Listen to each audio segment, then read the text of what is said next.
आंख बंद करके ये सारे के सारे मेकअप प्रोडक्ट्स ले लो because these are a must have in a bridal trousseau if you are a 2025 और 2026 ब्राइड। फर्स्ट एम्ब्रोलिस का मॉइस्चराइजर है, मैंने काफी मेकअप आर्टिस्ट की वैनिटी में देखा है। नेक्स्ट स्टेप होता है प्राइमर, तो उसके लिए आप एल ग्रिपिंग प्राइमर यूज कर सकते हैं, इससे मेकअप ऐसे चिपक जाता है। डार्क सर्कल्स और डार्क स्पॉट्स को रिमूव करने के लिए मैं ये पिछले 3 साल से यूज कर रही हूँ, ये टू फेस का कंसीलर है। ये नार्स का कंसीलर भी आप यूज कर सकते हैं, और अगर ये दोनों आपको बहुत ज्यादा एक्सपेंसिव साइड पे लग रहे हैं तो फिर आप ये लॉरियल के कंसीलर भी ट्राई आउट कर सकते हैं। अब बात करते हैं फाउंडेशन की, तो उसके लिए मैं ये 2 फाउंडेशन रिकमेंड करूंगी। This is from Charlotte Tilbury and this is from NARS. अगर आपको ये दोनों ही फाउंडेशन बहुत ज्यादा एक्सपेंसिव लग रहे हैं तो फिर आप अफोर्डेबल के लिए के ब्यूटी या फिर मेबलिन सुपर स्टे भी यूज कर सकते हैं। अगर आपको फाउंडेशन लगाना पसंद नहीं है तो फिर आप स्किन टिंट्स भी यूज कर सकते हैं। पहला रिकमेंडेशन है smash box hello glow tinted moisturiser, L'Oréal serum foundation house of makeup का टिंटेड मॉइस्चराइजर। अगर आपको ऐसा ग्लोई और डूई मेकअप चाहिए ना तो फिर ये मैक्स स्ट्रोब क्रीम भी यूज कर सकते हैं। और अगर ये भी बहुत ज्यादा एक्सपेंसिव साइड पे लग रही है आपको तो इसका ड्यूप है ये स्विस ब्यूटी की स्ट्रोब क्रीम, जो आई थिंक 250 या 300 की आती है। और अगर ये दोनों भी यूज नहीं करना है, आप ये दालबा फर्स्ट स्प्रे सीरम भी यूज कर सकते हैं मेकअप के पहले या मेकअप के बाद। मेकअप को सेट करने के लिए you can keep this Huda Beauty loose powder in your makeup vanity. और अगर ये भी आपको थोड़ा एक्सपेंसिव लग रहा है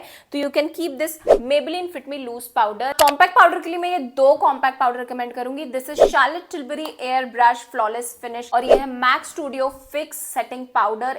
ये भी मैंने बहुत सारी मेकअप आर्टिस्ट की वैनिटी में देखा है और आई डोंट थिंक सो कि इन दोनों का कोई भी ड्यूप है। अब ब्लश के लिए मैं ये रेयर ब्यूटी का लिक्विड ब्लश रिकमेंड करूंगी, बट अगर आपको ये भी थोड़ा एक्सपेंसिव लग रहा है तो इसका ड्यूप है ये एल्फ केमो लिक्विड ब्लश। ये 3 मस्कारा रिकमेंड करूंगी। This is from Benefit, this is from Givenchy, but ये दोनों ऐसे वाटरप्रूफ नहीं है। अगर वाटरप्रूफ मस्कारा चाहिए तो फिर लॉरियल का पैनोरामा मस्कारा भी बहुत अच्छा है। आई एम समवन जिसको आई शेडो लगाना पसंद नहीं है, प्लस मेरी आईज पे ऐसे दिखता भी नहीं है क्योंकि मेरी हुडेड आईज है। स्टिल अगर आपको आई शेडो रखना है अपनी मेकअप वैनिटी में तो I will recommend these 2 eyeshadow palettes. This is from Kay Beauty and this is from Makeup Revolution. Eyebrow से ऐसा आपका फेस डिफाइंड लगता है तो उसके लिए I will recommend these 2 eyebrow pencils. This is from Anastasia Beverly Hills, this is from Kay Beauty and this is from L. अब मैं काजल भी ज्यादा लगाती नहीं हूँ, जब इंडियन वेयर पहनती हूँ ना तभी लगाती हूँ, तो उसके लिए I will recommend this MAC L'Oreal के ब्यूटी। मैं हाइलाइटर भी उतना लगाती नहीं हूँ क्योंकि मेरी ऑलरेडी ऑयली स्किन है, तो मेकअप के बाद ना वो हल्का सा ऐसे ऑयल आ ही जाता है मेरे फेस पे, बट स्टिल मैंने एक हाइलाइटर जरूर रखा है अपनी मेकअप वैनिटी में and this is from Rare Beauty. Lipsticks और लिप लाइनर्स में मैं उतना ज्यादा इन्वेस्ट करती नहीं हूँ, तो ये मार्स के लिप लाइनर्स आप ले सकते हैं।